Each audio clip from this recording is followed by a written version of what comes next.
Families sir, ఫ్యామిలీస్లో 750 families ఒక సచివాలయానికి 1150 ఉన్నా సార్. అందులో 750 వరకు కంప్లీట్ అయింది సార్. ఇంకా అవి కాకుండా 3 ఉన్నాయి సార్. 3 సచివాలయాలు దగ్గర 60-70% అయిపోయింది సార్. అవుట్ ఆఫ్ 4500లో 3200 కంప్లీట్ అయింది యాజ్ పర్ రికార్డ్. వాటర్ కూడా రిసీడ్ అయింది సార్. మామూలు అన్నిటికీ యాక్సెసిబిలిటీ కూడా నోట్ పంపించామని ఎంతవరకు ఉపయోగించుకుంటున్నారు. అర్బన్ కంపెనీ ఇంట్లో ఏదైనా రిపేర్లు కావాలన్నా ఆ యాప్ ఇన్ఫర్మేషన్ ఒకటి ఒక యాప్ పంపిస్తాం. మీరు ఏదైనా ప్లంబర్ కావాలన్నా, ఎలక్ట్రీషియన్, ప్లంబర్, ఏసీ మెకానిక్ కానీ అవును సార్ వస్తున్నారు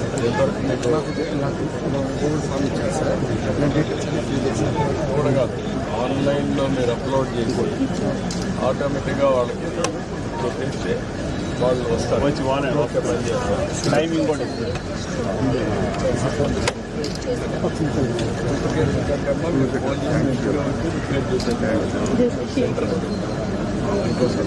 అర్బన్ కంపెనీ ద్వారా ఫైర్ వాల్ కూడా సార్ క్లీనింగ్ ప్రాసెస్ అంతా అవుతుంది సార్. 2 days నుంచి కూడా అది బాగానే చేసిన 30 crores అవుతాయి.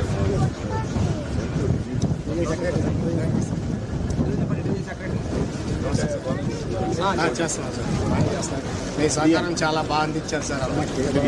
చాలా మంది దేవుడుగా చూస్తున్నారు సార్. వెళ్తున్నాం సార్. ఈ వారం నుంచి నీళ్ళలోనే ఉన్నాను సార్. అందుతున్నాయి సార్, బాగా అందుతున్నాయి సార్. సమస్యలు లేవు సార్. చిన్న చిన్న కూడా నా పేరు రాంబాబు సార్, 43వ డివిజన్ అధ్యక్షుడు. ఇప్పుడు వరకైతే స్ప్లిట్ అయిన వాటర్ కొద్దిగా తగ్గిపోయినాయి బాగా. నెక్స్ట్ డే నుంచి కొద్దిగా కూరగాయలు అందించాల్సిందే ఉంటాయి. స్థానికంగా ఎంపీ గారు కూడా కాసేపట్లో వస్తున్నారు. నేను సార్ చెప్పి కొద్దిగా చేస్తాను సార్.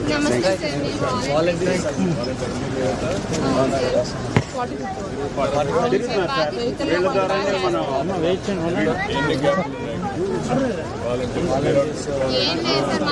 మా సచివాలయంలో అయితే ఎవరిని 90% ఉన్నారు సార్. మేమైతే ఎవరిని సార్, అందరూ ఉన్నారు. మేమైతే ఓవర్లోడ్ అయినా చేస్తారు. కొన్ని క్యాబ్స్ ఉన్నా కూడా చేస్తారు. 1 week నుంచి మనకి ఫుడ్ డిస్ట్రిబ్యూషన్ కూడా ఉన్నారు. కంప్లీట్ డిస్ట్రిబ్యూషన్, మిల్క్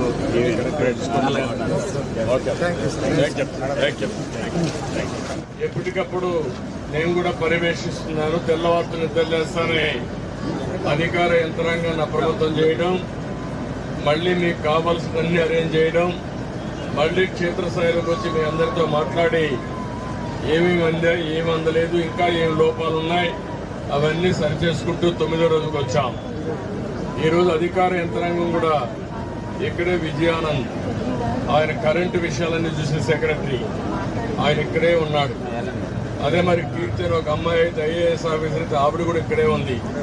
అందరూ పొరదులోనే ఉన్నాం. మేము మీకోసం 10 రోజుల నుంచి ప్రభుత్వంలో ఉండి అందరం ఇక్కడే ఉండి, మంత్రులతో సహా ఎమ్మెల్యేలు ఇక్కడే, పుల్లారావు మొన్నటి నుంచి ఇక్కడే ఉన్నాడు. అదే మరి అందరం కూడా ఇక్కడే ఉన్నాం. ఇక్కడే ఉండి మీకు న్యాయం చేయడం కోసం అన్ని విధాలా మేము ప్రయత్నం చేస్తున్నాం. ఇప్పుడే కొంతమంది పెద్దలు చెప్పారు. ఒకటి, గత ప్రభుత్వం చేసిన పాపాలు. ఆ పాపాల్లో మీరు ఒకసారి చూస్తే ఏదైతే అక్కడ గండి పడడానికి కారణం, గండి పడ్డాయి, గండి పూడ్చలేదు. అందుకనే ఏదైతే గండిలో పూడ్చలేదో దానివల్ల నీళ్లన్నీ వచ్చి నేరుగా మీ ఊరి మీద పడిపోయినాయి. అదే కానీ ఆ గండ్లన్నీ పూడ్చుంటే మనకి ఇబ్బంది వచ్చేది కాదు. అదే సమయంలో ఇక్కడ కూడా కొంతమంది స్థానికంగా అక్రమంగా భూమి అంతా ఆక్యుపై చేశారు. కాలువల్ని, డ్రైన్స్ని, లేకపోతే బుడమేరు పూర్తిగా ఆక్రమించేశారు. అక్రమ కట్టడాలు కట్టుకున్నారు, రిజిస్ట్రేషన్ చేసి అమ్మేసుకున్నారు కూడా. దానివల్ల నీళ్లు పోయే పరిస్థితి లేదు. ఇవన్నీ కలిసి మీకు ఎప్పుడో పడిన వర్షాలు పడ్డాయి, నీళ్లు కూడా విపరీతంగా వచ్చాయి. ఒక పక్క నేచర్, ప్రకృతి మన పట్ల చిన్న చూపు చూసింది. దానికి తగినట్టు పాలకుల పాపాలు, గతంలో చేసినటువంటి తప్పులు మనందరికీ శాపాలుగా మారి 9 రోజులు మీరు నీటిలో ఉన్నారు. మీ కష్టాలు వర్ణాతీతం. సర్వస్వాన్ని కోల్పోయారు. ఇంట్లో ఏమీ లేవు. 10 గుంటలతో బయట వచ్చారు.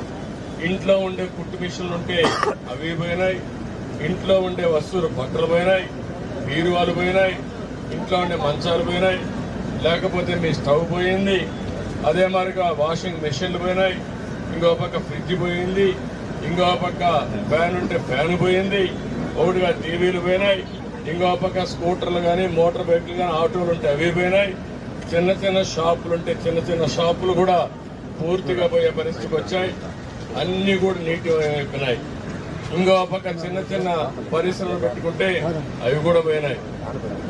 ఆ విధంగా చిన్న పెద్ద తారతమ్యం లేకుండా అందరూ దెబ్బతిన్నారు, ఒకరిని కాదు. ఇంకో పక్క ఫస్ట్ ఫ్లోర్లో సెకండ్ ఫ్లోర్లో ఉండేవాళ్ళు బయట వచ్చే పరిస్థితి లేదు, వాళ్ళు ఇబ్బంది పడ్డారు. ఇవన్నీ నేను చూశాను. కానీ మీకు న్యాయం జరగాలి. అందుకే ప్రభుత్వానికి కూడా ఇబ్బందులు ఉన్నాయి. మీరు ఆ విషయం కూడా గుర్తుపెట్టుకోవాలి. 10.5 లక్షల కోట్ల రూపాయలు అప్పు చేసిపోయాడు. నేను అప్పటికినే అప్పు ఇచ్చేవాడు లేదు. ఇష్టానుసారంగా ఎక్కడికక్కడ దొరికింది ఇక్కడంతా అప్పులు చేసి దోచుకొని నిన్నే మీరు చూశారు. కడాన నాకు ఒక అనుమానం కూడా వచ్చే విధంగా చేశారు. ఏదైతే ప్రకాశం బ్యారేజ్ మీద 3 పడవలు వచ్చాయి, ఆ పడవలు ఎవరూ లేరు, ఇప్పుడు కూడా వాళ్ళ కలర్లే ఉన్నాయి. ఎంత ఇప్పుడు అదే ఇప్పుడు మీరు అన్నట్టు వాళ్ళు ఆ పడవలు కూడా వదిలిపెడితే ఆ పడవలు అయితే ఒక్కొక్క పడవ 30 టన్నులు బరువు ఉంటుంది. అక్కడ ఏదైతే ఒక సపోర్టింగ్ కోసం బ్యాలెన్సింగ్ ఇది కడతాం, బీమ్ కట్టాం. ఆ సపోర్టింగ్ బీమ్ నుంచి కొట్టాయి. 11,20,000 క్యూసెక్స్ నీళ్లు వస్తా ఉంటే ఆ స్పీడ్లో వచ్చి ప్రాజెక్టు గుద్దే పరిస్థితికి వచ్చింది. అదే కానీ కాలంను కొట్టుంటే ఆ కాలం కానీ ఇరిగిపోయి ఉంటే ప్రాజెక్టే వెళ్ళిపోయేది. 100 సంవత్సరాల కంటే ముందు కట్టిన ప్రాజెక్ట్ ఇది. ఏది బ్రిటిష్ వాళ్ళు కట్టిన ప్రాజెక్టు 1854లో వాళ్ళు కట్టారు. 1954 ఆ ప్రాంతంలో ప్రకాశం పంతులు గారు ఇది బాగా రిపేర్ అయ్యింది, ఇది పనిచేయదంటే మళ్ళీ ఒక బ్యారేజ్, పుండె బ్యారేజ్ ఆయన కట్టాడు. దానికి కూడా 70 ఏళ్ళు అయింది. 170 ఏళ్ల కొరకు కట్టిన ప్రాజెక్టు ఈ ప్రాంత అభివృద్ధి కోసం పనిచేసే ప్రాజెక్ట్ని ఇండియాలనుకుందరు నాకైతే తెలియదు. కానీ ఒకవేళ వాళ్ళకి బోట్స్ ఉంటే దాన్ని కాపాడుకోవాలి, ఇంట్లో కట్టేసుకోవాలా, లేకుంటే ఆ లంగర్లు వేసుకొని గట్టిగా నిలబెట్టుకోవాలా.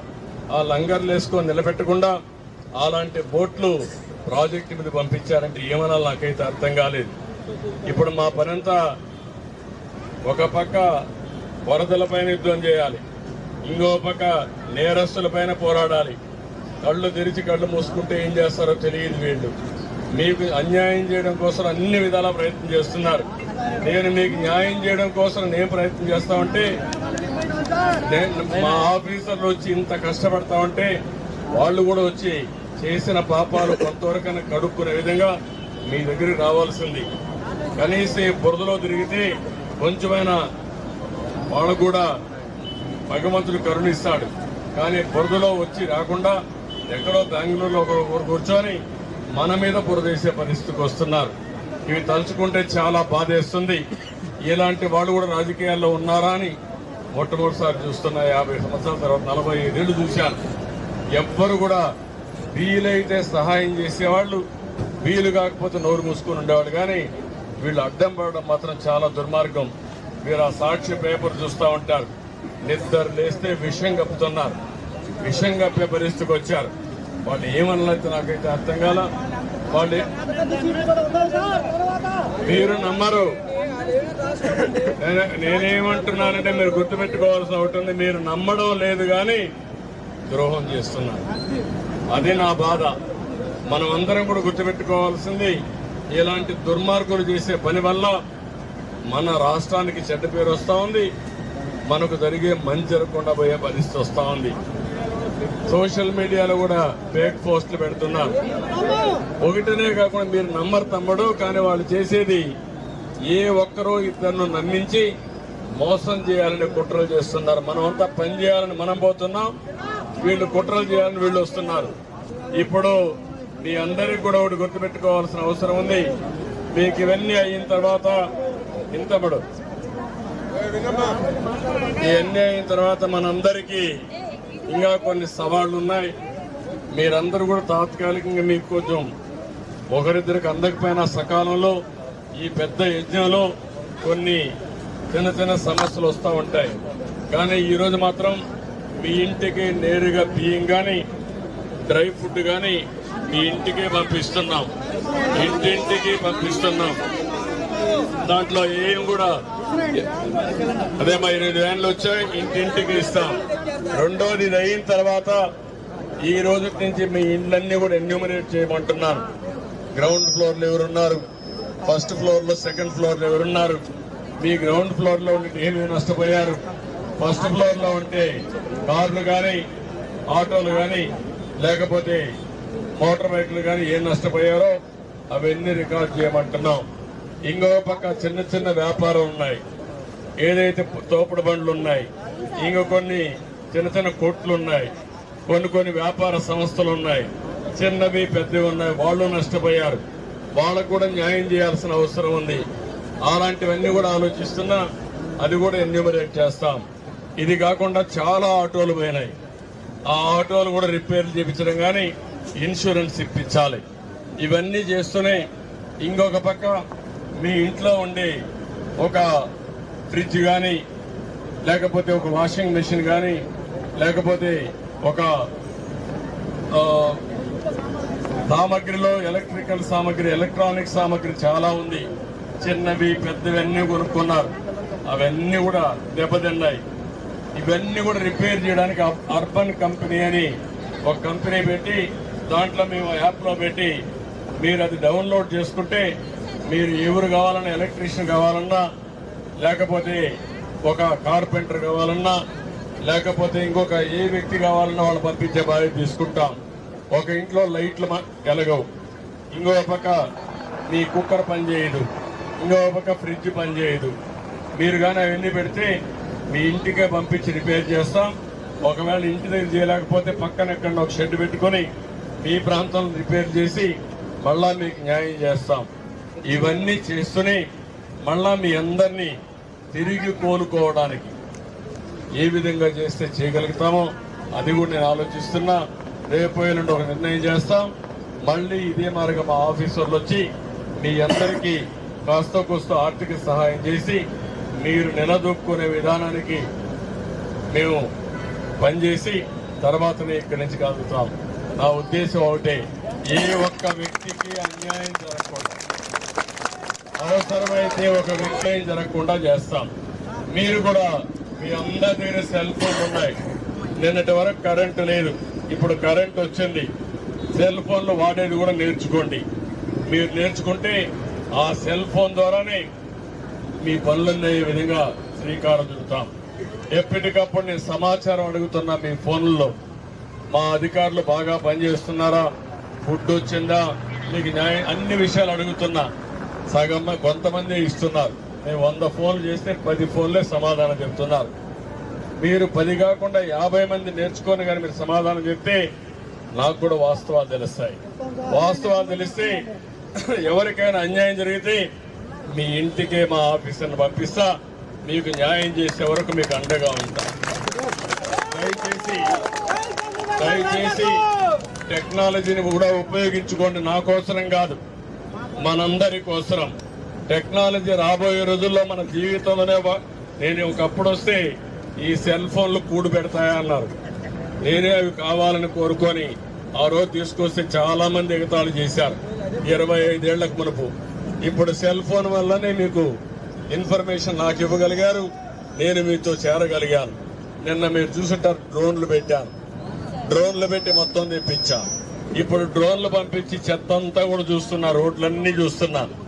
ఎక్కడ చెత్త ఎక్కువ ఉంటే అక్కడ మళ్ళా వ్యాన్ పంపించి, ట్రాక్టర్ పంపించి ఆ చెత్తను తీసే కార్యక్రమాన్ని శ్రీకారం చుట్టాం. ఇట్లా ప్రతి ఒక్క పని కూడా ఎక్కడికక్కడ టెక్నాలజీ కూడా ఉపయోగించి ప్రజలకు మేలు జరిగే కార్యక్రమాలు చేస్తున్నాను.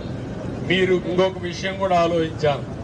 ఇక్కడ చాలా మంది ఉన్నారు, మీరు కొంతమందికి ఇప్పుడు అర్థం కాదు నేను చెప్పేది, మీరు కూడా అర్థం చేసుకోవాలి. రాబోయే రోజుల్లో పని చేసే దాంట్లో కూడా మార్పులు వస్తున్నాయి. ఆ విషయం మీరు గుర్తుపెట్టుకోవాలి. ఎందుకు వస్తున్నాయంటే మనకు ఫ్లెక్సిబిలిటీ. నాకు సమయం ఉన్నప్పుడే నేను పని చేస్తా. అవతలాడికి అవసరమైనప్పుడే పనికి పిలుస్తారు. ఈ రెండు మ్యాచింగ్ వచ్చేస్తా ఉంది. ఒక డ్రైవర్ 3 గంటల పని చేస్తాడు, ఆయనకి ఏ టైం ఉంటే 2 గంటల పని చేస్తాడు కాదు, ఆ టైంలోనే ఆయన వెళ్తాడు, లేకపోతే వేరే టైంలో ఆయన వెళ్ళడు. ఒక ఆయనకు ఒకే టైంలో పని ఉంటుంది, అప్పుడు ఆయన ఎవరిని కావాలో ఆయన పిలుచుకుంటాడు. అదే జరగబోతుంది. మీ ఇంటికి ఒక మెకానిక్ కావాలన్నా, లేకపోతే ఒక ఎలక్ట్రీషియన్ కావాలన్నా, ఒక ప్లంబర్ కావాలన్నా మీరు షాపుకు పోవాల్సిన పని లేదు. మీరు చెప్తే వాళ్ళే వస్తారు. ఇప్పుడు ఎట్లొచ్చిందంటే రాబోయే రోజుల్లో ఎవరైనా బార్బర్ కావాలంటే మంగళ షాపు పోయే పని లేదు, మీ ఇంటికే వస్తాడు. ఏ టైంలో మీరు రమ్మంటే ఆ టైంకి వచ్చేసి వెళ్ళిపోతాడు. ఆయన కూడా షాప్ పెట్టుకునే పని లేదు. దానివల్ల ఆయనకు మంచి జరుగుతూ ఉంది, మీకు మంచి జరుగుతుంది. దానికే అవన్నీ డౌన్లోడ్ చేసుకోమంటున్నా. ఇంకో పక్కన ఇక్కడ ఒక ప్రయోగంగా చేస్తున్నా. అది కూడా మీరు చూస్తే మీ ఇంట్లో కూర్చొని ప్రపంచంలో ఉండే కంపెనీస్కి పనిచేయడం, మీ కాలనీలో కూర్చొని ఒక 100 ఈ బిల్డింగ్ల పైన మంచి రెంట్కి తీసుకొని ఒక 100 వర్క్ స్టేషన్లు తయారు చేసి ఇంట్లో బోరు కొడితే అక్కడ పోయి పనిచేయడం, అక్కడ మీకు ట్రైనింగ్ చేయడం. మన పిల్లలు దినానికి 4-5 గంటలు పని చేసుకుంటే ఒక 20-30 వేలు ఇంటి దగ్గర నుంచి సంపాదించుకునే మార్గం కూడా ఆలోచిస్తున్నా. అది రాబోయే రోజుల్లో జరగబోయేది. కానీ మీకు కూడా ఒక ఆలోచన రావాలి. మా ఆడబిడ్డలు చదువుకున్నారు, ఇంట్లో వంట చేస్తారు, వంట చేసి కొంత సమయం ఉంటుంది, ఆ సమయంలో గమ్మునుంటారు, టీవీలు చూసుకుంటా కూర్చుంటారు. ఆ టైంలో ఒక 2 గంటలు పని చేసుకుంటే భర్తతో సమానంగా ఒక 20 వేలు మీరు సంపాదిస్తారు. అది కూడా నేర్పిస్తాను మీకు అందరికీ. అయితే నేను చెప్పేటన్నీ మీరు ఆలోచించుకోవాలి. అన్నీ ఆయన ఏదో చెప్తాడులే, మన వల్ల ఎక్కడవుతుంది అనుకుంటే ఏది చేయలేము లైఫ్లో. నేను అందుకని అదే మా 2 సంపాదిస్తున్నారు, అప్పుడు ఇది వస్తా ఉంది. సంపాదించేది కూడా మాకు కష్టమే కాదు, కష్టపడి సంపాదించేది ఒకటి, స్మార్ట్గా సంపాదించేది ఒకటి. తెలివితేటలు సంపాదిస్తే ఎక్కువ ఆదాయం వస్తుంది. అది కూడా నేర్పిస్తే ఒకప్పుడు శారీరక కష్టం చేసేవాళ్ళం, ఇప్పుడు శారీరక కష్టం కాదు, తలతో పని చేయాలి. అందుకే నేను మీ అందరికీ ఏం చేయాలని చెప్తాను. అందుకే నేను ఈ విధానం చెప్పింది. రాబోయే రోజుల్లో ఫ్లెక్సిబుల్ వర్కింగ్ అంటే మనకి ఎప్పుడు అవసరమైతే అప్పుడే పని చేస్తాం, వాళ్ళకి ఎప్పుడు అవసరమైతే అప్పుడు పని చేయించుకుంటారు. మొత్తం అన్నీ కూడా ఆన్లైన్లోనే అయిపోతూ ఉంటాయి. ఫిజికల్గా కూడా పోవాలి. ఈరోజు కార్ డ్రైవర్ ఉన్నాడు, ఆన్లైన్లో కాదు, కార్ డ్రైవరే పోవాలి. బస్తా మోయాలి, బస్తా మోయాలంటే మనిషే మోయాలి. కానీ దానికి కూడా మళ్ళీ రోబోస్ కూడా వస్తాయి. నిన్న మీరు చూశారు, డ్రోన్ పెట్టాను. డ్రోన్ పెట్టి ఏం చేశాను, ఆ బిల్డింగ్ అంతా ఉంది, ఆ పైకి పోవాలి, ఆ పైకి మోయలేం కాబట్టి ఇవ్వలేదు. ఇక్కడ నుంచి ప్రోగ్రాం పెట్టి ఆహార పట్ల వాడికి పంపించారు. రేపు రాబోయే రోజుల్లో ఈ బిల్డింగ్ మీద కూర్చొని మొత్తం ఈ సిటీ అంతా కూడా సగానికి సరఫరా చేయొచ్చు. ఆ బిల్డింగ్ పోవాల్సిన పని లేదు. ఇప్పుడు మందు కొడుతున్నాం, ఏది బ్లీచింగ్ కానీ ఇవన్నీ కొడుతున్నాం. దానికి కూడా 15 మంది పనిచేసి ఒక డ్రోన్ పనిచేస్తుంది. అన్ని కూడా అది కూడా ఉపయోగిస్తున్నాం. ఇంకో పక్కన మొత్తం ఫోటోలు తీస్తున్నాం. ఫోటోలు తీసి నేరుగా శానిటేషన్ స్టాఫ్ పంపిస్తాం, వాళ్ళు వచ్చి క్లీన్ చేస్తారు. మళ్ళా ఒకసారి పంపిస్తున్నాం, మళ్ళా ఒకసారి చూస్తున్నాం చేశారా లేదా. సాయంత్రానికి ఆటోమేటిక్గా వస్తుంది. చేసిన వాళ్ళ శభాష్ అంటాం, చేయకపోతే వాళ్ళ పైన చర్యలు తీసుకుంటాం. అలాంటి సిస్టమ్స్ అన్నీ వచ్చేస్తున్నాయి. ఇవన్నీ ఎందుకు చేస్తున్నామంటే మీకు మెరుగైన సేవలు చేయాలి, తక్కువ ఖర్చుతో మీ అందరికీ మంచి చేయాలనే ఉద్దేశంతో చేస్తున్నాం. భవిష్యత్తులో ఇవన్నీ ఉంటాయి. విజయవాడ ఈ ప్రాంతంలో మీరు అందరున్నారు, మీకు చాలా కష్టాలు వచ్చాయి, కానీ ఇదే చివరిది కావాలి. మళ్ళా ఇలాంటి సమస్య పునరావృతం కాకుండా చేయడం కోసం నేను ప్రయత్నం చేస్తున్నా. ఈ విజయవాడ వాళ్ళందరూ హైదరాబాద్కి పోయారు, అమెరికాకు పోయారు, బ్రహ్మాండంగా పనులు చేస్తున్నారు. మీరు మాత్రం ఇక్కడే ఉన్నారు. ఇప్పుడు నేను అనుకోవడం ఏంటంటే విజయవాడలో ఉండే మీరు కూడా అమెరికాలో పోయిన విజయవాడ వాళ్ళకంటే ఎక్కువ పనిచేసే విధంగా నేర్పిస్తా, చేయూతనిస్తా. మీరు కూడా నేర్చుకుంటే ఆకాశమే అద్భుతంగా ముందుకు పోతాం. ఇది ఒక్కొక్కసారి మీరు గుర్తుపెట్టుకోవాలి. ఎప్పుడు చెప్తా ఉంటాను నేను, సంక్షోభం ఒక అవకాశం. నాకు ఈ కష్టం వచ్చింది అనుకుంటే మీరు మునిగిపోతారు. కష్టమే మిమ్మల్ని చంపేస్తుంది. ఓకే, మనిషికి రాకపోతే ఎవరికి కష్టాలు వస్తాయి. మొదటి రోజు నేను వచ్చాను ఇక్కడికి, మీ అర్థనాదాలు చూశాను, నాకే అర్థం కాలేదు. ఒక పక్క గండ్లు పూడ్చకపోతే నీళ్లు వస్తానే ఉంటాయి, ఇంకో పక్క ఊరంతా నీళ్లు, మీకు తిండి లేదు, మీరందరూ కూడా ఇబ్బందుల్లో ఉన్నారు. ఒక పక్క మీకు తిండి పెట్టాలంటే ఆఫీసర్లు వచ్చే పరిస్థితి లేదు, వాహనాలు రాలేని పరిస్థితి. దానికి ఏమేం చేయాలో డ్రోన్తో సహా హెలికాప్టర్లు కూడా వాడారు. ఇవన్నీ వాడి ఒక పక్క ఇది రీచ్ అయ్యా, రెండో పక్క వర్షం పడతా ఉన్నా ఎక్కడికక్కడ గండ్లన్నీ పుట్టడం కోసం రాత్రింపగొడు చేసి మొన్న మధ్యాహ్నాలకి గండ్లన్నీ పూర్తి చేశా.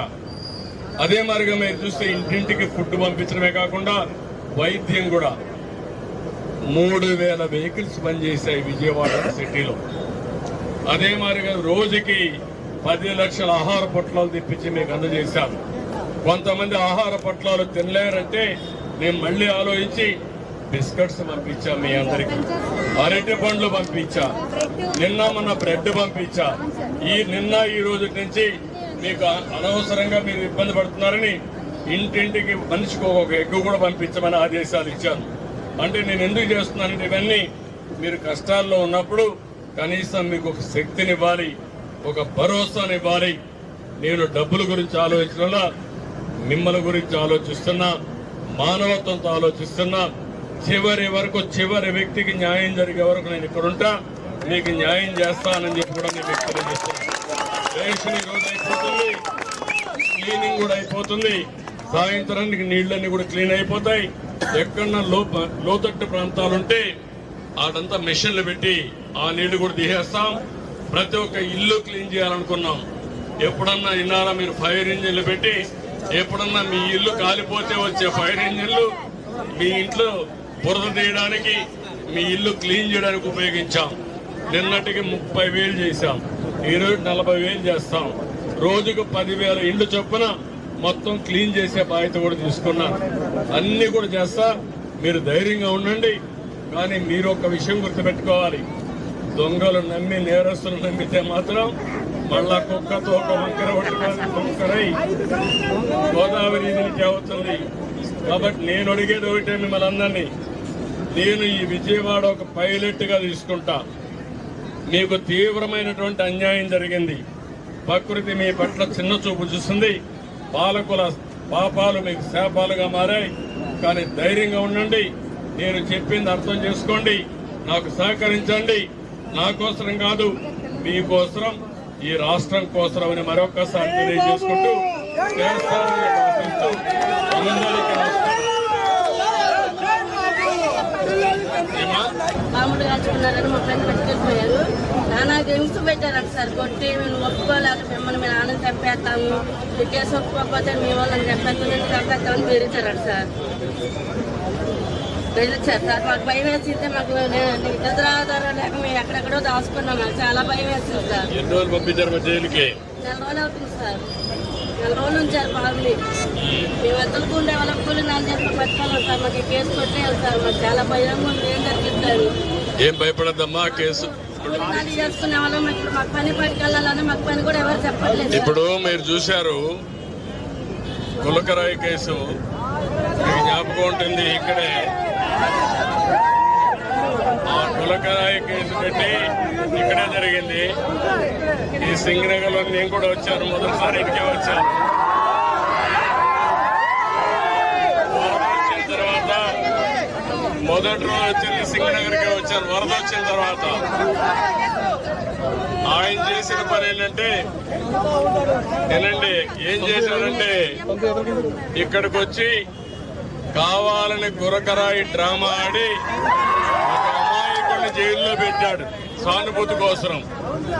అంటే ఎలక్షన్ లో సానుభూతి పొందడం కోసం గులకరాయి డ్రామా. ఈరోజు బుడమేరు ఉంది, బుడమేరులో 3 గంటలు పడ్డాయి. ముఖ్యమంత్రిగా ఉండే వ్యక్తి ఆ 3 గంటలు పూడ్చలేదు. దానివల్ల ఏమైంది, వర్షాలు పడ్డాయి. దేవుడు చిన్న చూపు చూశాడు, వర్షాలు పడ్డాయి. దగ్గర దగ్గర 35,000 క్యూసెక్స్ ఆఫ్ వాటర్ వచ్చింది. అంటే 3.5 టీఎంసీ నీళ్లు ఒక రోజుకు వచ్చాయి. ఆ నీళ్లు ఇక్కడ అంతా వచ్చేసాయి. అంటే ఆ రోజు తప్పుడు కేసు పెట్టి తెలుసులే ఏ తమ్ముడు తెలుసు ఆ కేసు తెలుసు మన దగ్గర ఉంది. ఆ రోజు మనం చూస్తే తప్పుడు కేసు పెట్టి ఒక అమాయకుని జైల్లో పెట్టాడు.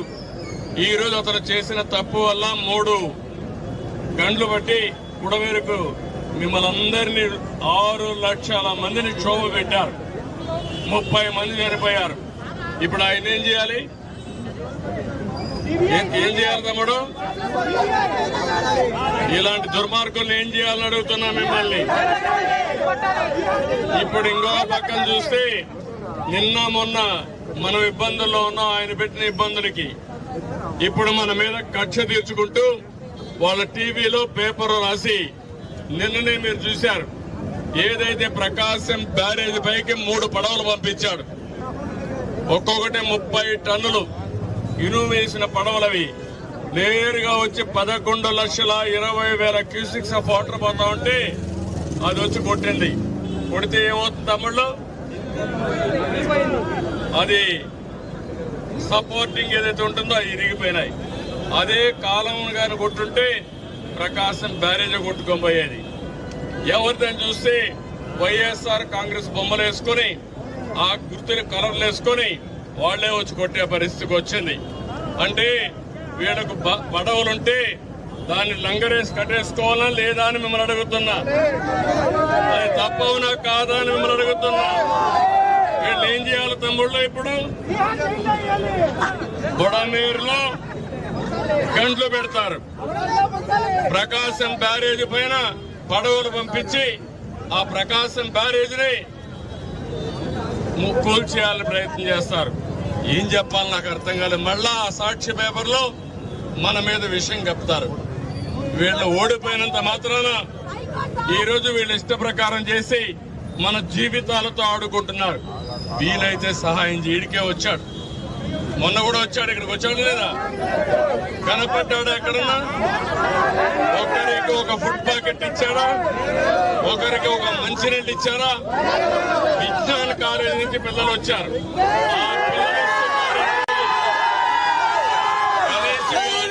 చేశాడా? ఒక్క వైఎస్ఆర్ కాంగ్రెస్ వాళ్ళు ఎవరన్నా వచ్చారా ఇక్కడికి? ఎవరికైనా ₹1 సహాయం చేశారా? ఇది ఒక రాజకీయ పార్టీగా తమ్ముళ్ళు అని మిమ్మల్ని అడుగుతున్నా. మీలో అందరిలో కూడా ఒకటి గుర్తుపెట్టుకోవాల్సిన అవసరం ఉంది. మీరందరూ కూడా నేను ఈరోజు వచ్చింది మొట్టమొదటిసారిగా ఆదిత్యనగర్కి వచ్చాను. అక్కడి నుంచి నేను ఈ పరిస్థితులు చూశాను. ఇక్కడ దాకా వచ్చాను. అది చూసిన తర్వాత ఇది సిచ్యువేషన్ నాకు అర్థమై నేను ఆ రోజు నిర్ణయం చేసుకున్నాను. మళ్ళీ మీరందరూ కోలుకునే వరకు ఇక్కడి నుంచి కదలకూడదని నేరుగా కలెక్టరేట్కి వెళ్లి బస్సులో ఉండి 9 రోజులుగా పర్యవేక్షిస్తున్నా. నేను 3-4 సార్లు ఇక్కడికి వచ్చాను. మిమ్మల్ని అందరినీ పరామర్శించాను. 4-5 సార్లు వచ్చాను. అదే సమయంలో సిటీ అంతా తిరుగుతున్నా. నేను చేసిన పని మీరు చూస్తే ఒక ప్రభుత్వ ముఖ్యమంత్రిగా ప్రతి ఒక్కరిని అప్రమత్తం చేశాను. కొన్ని వేల మంది ఆర్మీని తెప్పించాను. ఎన్డీఆర్ఎఫ్ తెప్పించాం. 120 బోట్లు పెట్టాం. కొన్ని లక్షల ఫుడ్ ప్యాకెట్స్ తీసుకొచ్చి నేను ఇక్కడనే చూశాను. నాకు ఒకసారి కొన్ని మర్చిపోలేము. ఇక్కడికి వస్తే ఒక తండ్రి పిల్లవాడిని తీసుకున్నాడు. 1 సంవత్సరం బాబుని తీసుకొని బయట వచ్చాడు. బయట వస్తే నేను అడిగాను, ఏమయ్యా ఏం జరిగిందని అడిగాను. ఆయన ఒకటే మాట అన్నాడు, ఏడుస్తూ నా భార్య నా బిడ్డ నేనున్నాం, కానీ ఎట్టయినా సరే నా బిడ్డనైనా కాపాడుకోవాలని బిడ్డని తీసుకొని వచ్చా. నా భార్యని ఇంటికాడ వదిలిపెట్టి వచ్చా. నా భార్యని తెప్పించమని కళ్ళ నీరు పెట్టుకొని ఇచ్చాడు. అది చూసినప్పుడు అనిపించింది నిస్సహాయత. అప్పుడే బోటు పంపించి ఆయన తెప్పించే ఆ భార్యను తీసుకొచ్చే పరిస్థితికి వచ్చా. ఒక తల్లిని చూశాను నేను. ఒక ఆడబిడ్డను చూస్తే నేరుగా తండ్రి చనిపోయాడు. డెడ్ బాడీ వచ్చింది, కానీ నిస్సహాయ స్థితిలో ఉంది. బాడీని తీసుకుపోకుండా ఒకటే పోతే మంచిది కాదని ఆ కష్టాల్లో కూడా నా తండ్రిని నాకు అప్పచెప్పండి, నేను అంత్యక్రియలు చేయాలి, నేను రుణం తీర్చుకోవాలని ఒక ఆడబిడ్డ కళ్ళనీళ్ళు పెట్టుకుంటే వాళ్ళు పంపించే పరిస్థితికి వచ్చారు. ఇలాంటి ఒక సంఘటన కాదు, ఎక్కడ చూసినా బాధాకరమైన సంఘటనలు జరిగాయి. 4-5 రోజులు ఈ పక్కనే వచ్చాను. వచ్చినప్పుడు కొంతమంది అయితే కనీసం వాళ్ళు అడిగింది నాకైతే ఇప్పుడు కూడా జ్ఞాపకం ఉంది, మీరు ఏమీ చేయక్కర్లేదు, మాకు మంచినీళ్లు పంపించండి. 4 రోజులుగా మా పిల్లలు మంచినీళ్ళు అడిగితే ఇవ్వలేకపోతున్నాం, దండం పెట్టి మీ కాళ్ళు పట్టుకుంటా మంచినీళ్ళు ఇమ్మని అడిగే పరిస్థితికి వచ్చాడు. అక్కడి నుంచి రాత్రింబగుళ్ళు పనిచేసి ఎంత డబ్బులైనా పర్వాలేదు మిమ్మల్ని ఆదుకోవాలని ముందుకొచ్చా. అవన్నీ చేశా. 9వ రోజు ఇంకో థ్యాంక్ యూ. ఆ రోజు మీరు ఇంకో పక్కన చూస్తే ఆ గంటలు పడిపోయిన దానిపైన ఒక పక్క వర్షం పడతా ఉంది, అక్కడ పోయే దారి లేదు. అది క్లోజ్ చేయలేకపోతే నీళ్లు వస్తూనే ఉంటాయి. నీళ్లు వస్తే మిమ్మల్ని ఏమీ కాపాడుకునే పరిస్థితులు లేవు. అందుకనే మళ్ళీ మనుషులు పెట్టి ఆర్మీలో ఉండే ఇంజనీరింగ్ డివిజన్ ఉంటే వాళ్ళు కూడా పిలిపించి ఆ గంటలు పూడ్చే కార్యక్రమానికి ప్రారంభించాం. మొన్నే గంటలు పూడ్చగలిగే రామానాయుడు ఒక మంత్రిగా అక్కడే ఉన్నాడు. నేను నిమ్మల రామానాయుడు గారు, లోకేష్ ఇద్దరు వెళ్ళి ఇంజనీరింగ్ టెక్నికల్ అన్ని పెట్టి అక్కడే ఉండి మొత్తం ఆ కార్యక్రమం చేశారు. మంత్రులు మీరు చూశారు, ఈసారి ఒక్కొక్క మంత్రి ఇక్కడే ఉన్నాడు. నారాయణ గారు కానీ ఇక్కడ ఉండే అచ్చెన్నాయుడు గారు ఒక్కరు కాదు, ఆల్ మినిస్టర్స్ ఇక్కడే ఉన్నారు. నీళ్లలోనే ఉన్నారు శ్రీనివాస్ గారు, అందరూ మా ఐఏఎస్ ఆఫీసర్లు అందరూ ఇక్కడే ఉన్నారు, ఈ బురదలోనే ఉన్నారు. అయినా కూడా ఎవ్వరు కూడా విసుగు విరామం తీసుకోకుండా రాత్రింబగుళ్ళు పనిచేశారు. పోలీసులు కూడా రాత్రింబగుళ్ళు పనిచేశారు. మా కమిషనర్ అయితే మీరు చూశారు, నేను ప్రొక్లైన్ లో వస్తే ముందర ఉండే దాని మీద నిలబడుకొని ముందుకు పోయే పరిస్థితికి వచ్చాడు. ఒక్కరు కాకుండా అందరూ కూడా పనిచేశారు. కానీ ఈరోజు మీరందరూ ఒకటి గుర్తుపెట్టుకోవాలి, ఒక నార్మల్సీకి 9 రోజుల తర్వాత తీసుకొచ్చాం. ఇప్పుడు కూడా నేను చూస్తున్నా దుర్మార్గమైన పాలనలో ఏదైతే బుడమేరు మొత్తం ఊడిపోయింది, అక్రమాలు జరిగాయి, నీళ్లు పోయే పరిస్థితి లేదు. ఎక్కడికక్కడ ట్రైన్స్ అన్ని కూడా క్లోజ్ చేసేశారు. కడాన ఒక ముఖ్యమంత్రిగా నేను వచ్చి ట్రైన్లు కూడా తెరిపించే పరిస్థితికి వచ్చా, చెత్త అంతా తీసే పరిస్థితికి వచ్చామంటే ఎలాంటి పాలన జరిగిందో మీరే ఒకసారి గుర్తుపెట్టుకోవాల్సిన అవసరం ఉంది. కానీ నేను ఒకటే మీ అందరికీ హామీ ఇస్తున్నా, దీంతోనే సమస్య పరిష్కారం కాలేదు. తాత్కాలికంగా మీ వివలిందంతా చేశాం. ఇప్పుడు మీరు సర్వస్వం కోల్పోయారు.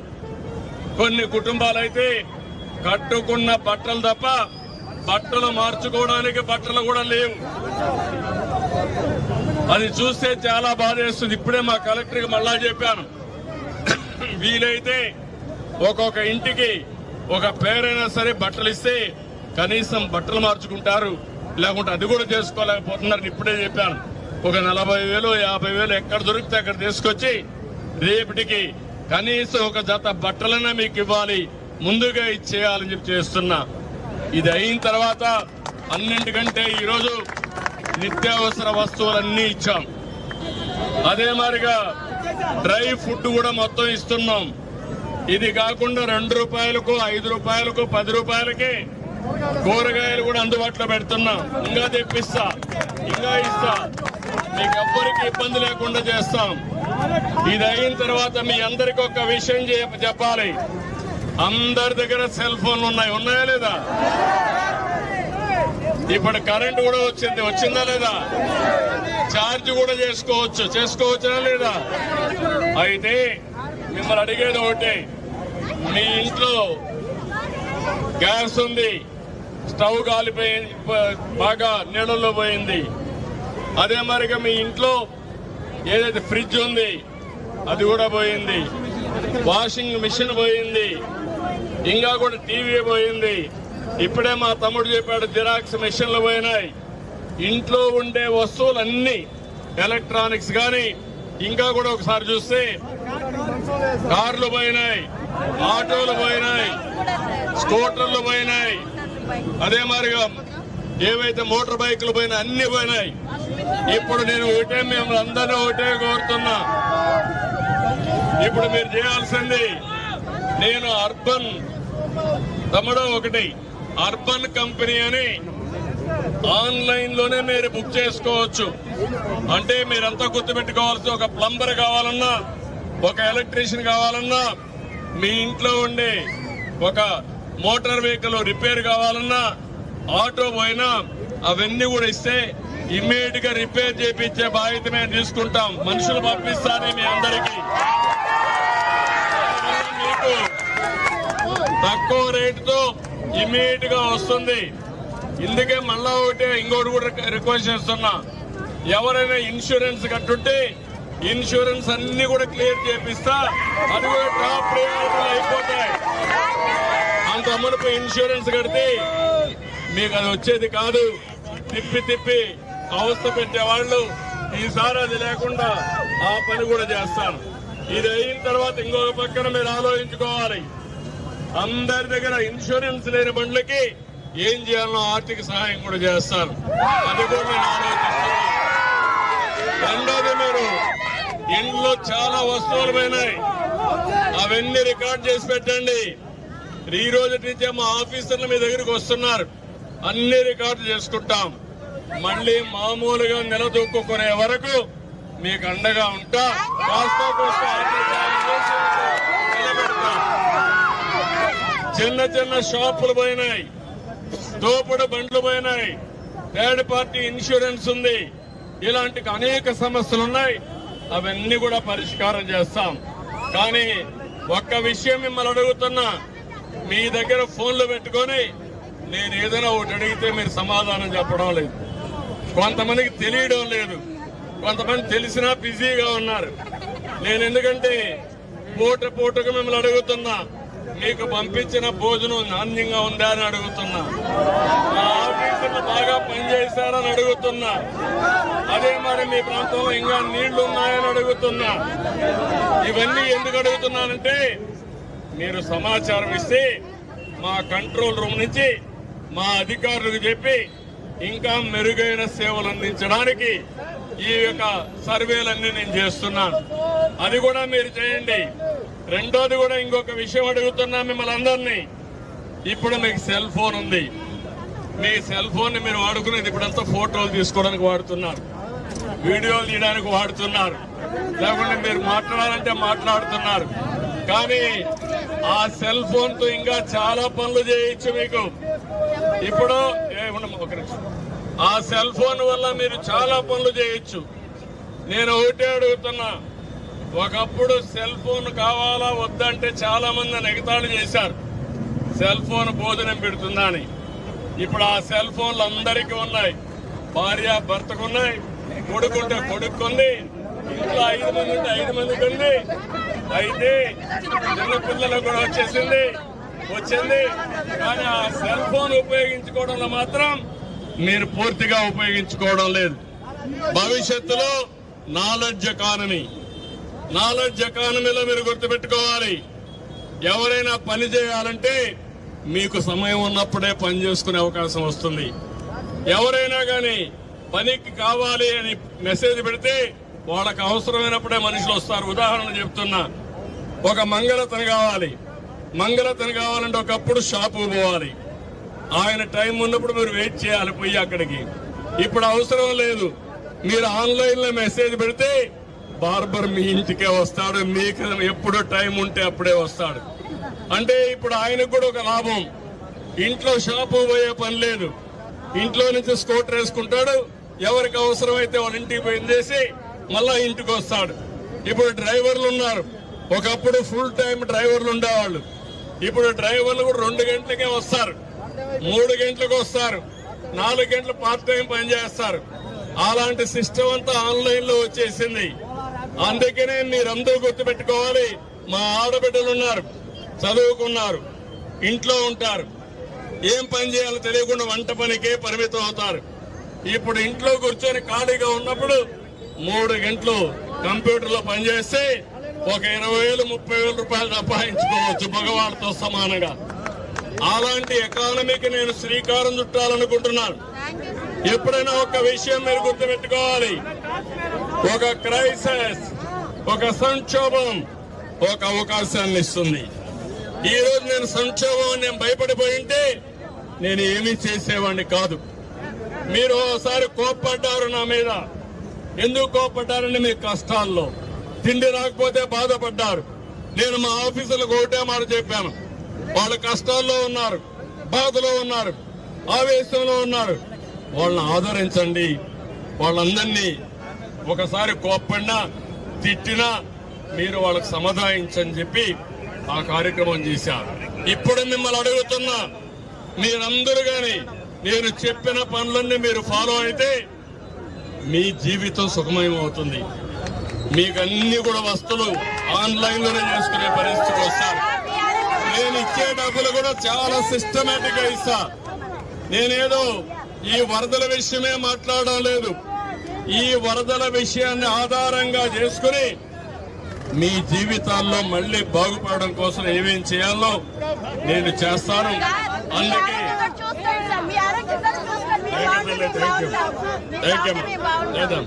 అదే చేస్తాను. ఆ తమ్ముడేదో పెద్ద ఎగిరి పడుతున్నాడు, ఏం మాట్లాడుతుంటా.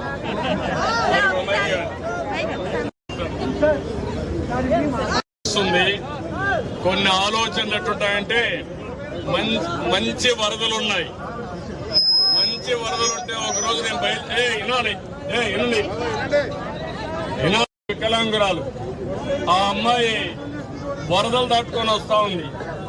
నేను నిలబెట్టి అడిగాను, ఏమమ్మా ఎక్కడికి పోతున్నావు అన్నాను.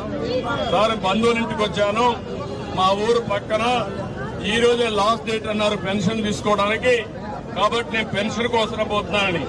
అంటే ప్రాణం కూడా లెక్క పెట్టుకోకుండా వరదల్లో పెన్షన్ కోసం వెళ్ళింది. ఆ విషయం నేను చెప్పాను కానీ చాలా మందికి అర్థం కావడం లేదు. పెన్షన్ రాకపోతే ఈ నెల రాకపోతే నెక్స్ట్ మంత్ తీసుకోవచ్చు. ఎవరికి ఆలోచన వద్దు, చేసే బాధ్యత మాది. బుడమేరు ఆపరేషన్ కూడా స్టార్ట్ అవుతుంది తొందరలోనే.